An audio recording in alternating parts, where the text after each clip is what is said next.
Magandang araw po sa inyong lahat. Ito na naman po ulit si Shai Me para i-share sa inyo ang naging experience namin at naging problema namin sa pagtatanim ng ampalaya. I-share ko din po sa inyo ang result ng ginawa naming trial sa mini farm, ang paggamit ng organic pesticide with baking soda at ang paghihigpit na magkaroon ng preventive measure para mapuksa ang fungus at ang mga insekto. Yung una po kasi naming tanim na mga ampalaya ay nagkaproblema kami.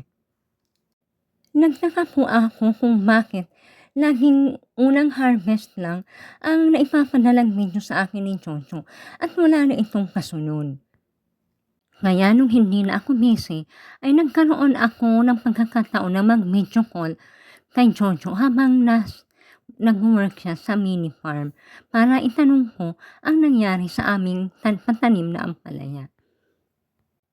Di sinasadya, nahagip ni Jojo yung mga tanim na ampalaya at nakita ko na ang mga bunga nito ay bulok na, mga yellow na ang kulay ng maliliit na bunga, pati yung mga dahon at parang ito'y malapit nang mamatay pero di pa rin inalis. Kaya nag-usap kami ni Jojo tungkol sa problema at kung ano ang dapat naming gawin para masolusyonan ito.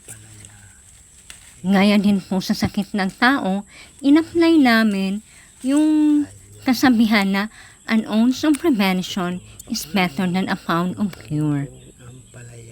Sa organic farming po kasi kailangang magtuunan ng pansin ang preventive measure.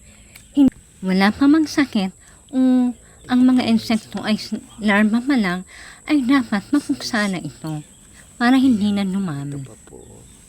Kaya sinabi ko kay Jojo na lagyan ng ipa ang tinaniman ng napesting ampalaya at sunugin ito para hindi na dumami pa yung mga peste at mga insekto. Pagkatapos ay pinahinga ko muna yung lupa at dinagdagan ng mga organic fertilizer at saka ito binungkal.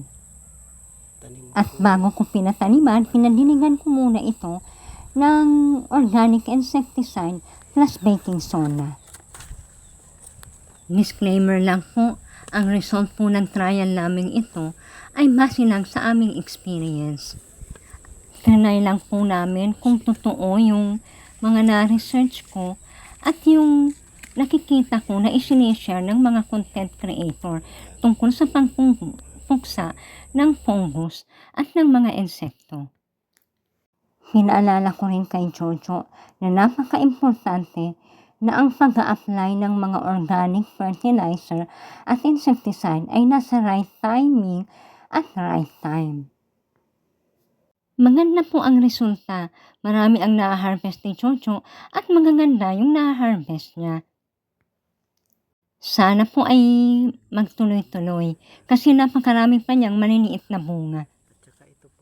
Laking challenge din po kasi ng organic farming, lalo na sa mga nagsisimula pa lang na kulang pa ng experience.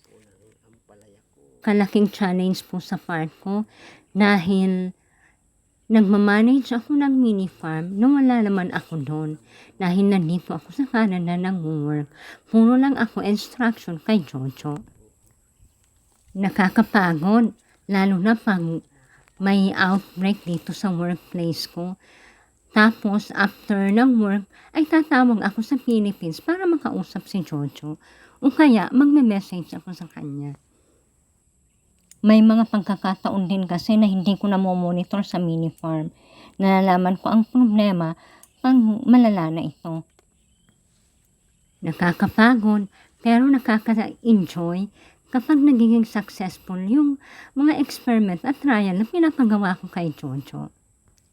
Lagi ko rin riniremind si Jojo na dapat maging mapag-obserba siya sa mga pananim, sa mga bunga nito at sa mga dahon para maagapan ang posibleng problema. Ina-apply po namin ang ginawa naming pesticide plus baking soda sa lahat na aming mga pananim. Pati na po sa okra pero hindi naman masyado inaatake ng mga peste ang okra.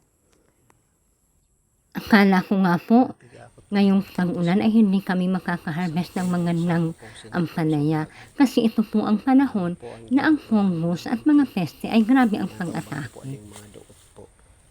Laking tulong din po siguro yung pinasunog kong ipa o ang carbonized rice hull na pinalagay ko lang sa tinaniman ng ampalaya. Kaya medyo naging okay yung na-harvest namin.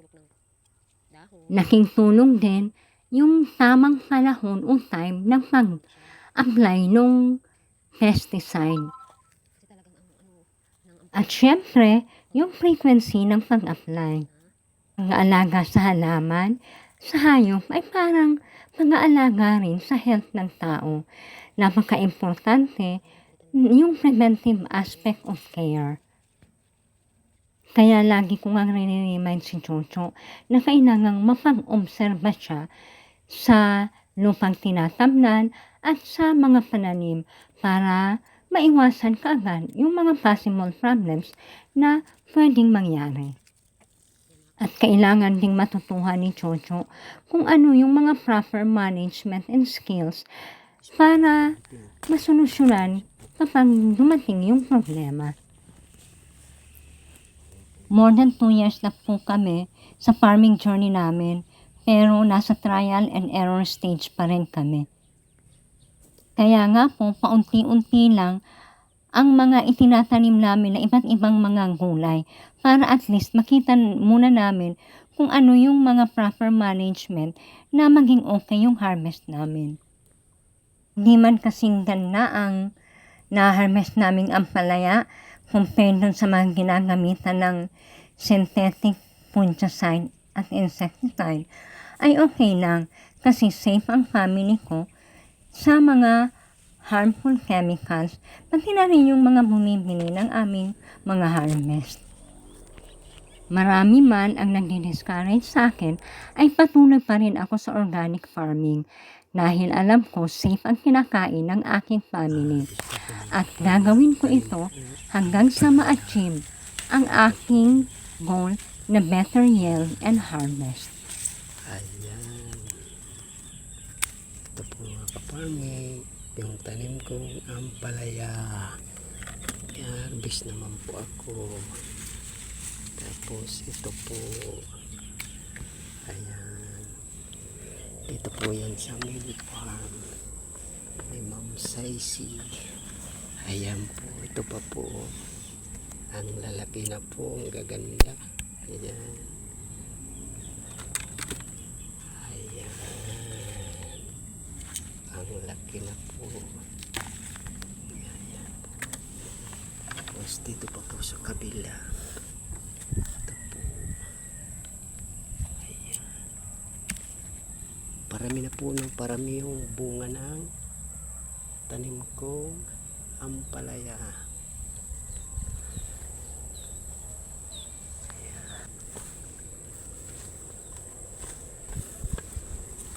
Tapos ito pa po mga kaparming. Ayan. Ayan po. Ang dami ng bunga mga kaparming. Mga kaparming, mag-harvest.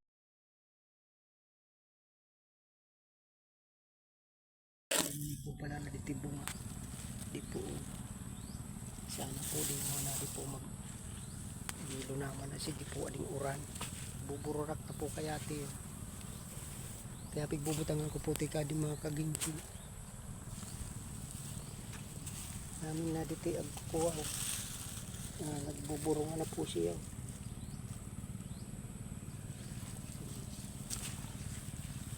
Thank you po for watching. Ito po ulit si Shai Siya Sibi. mga bunga.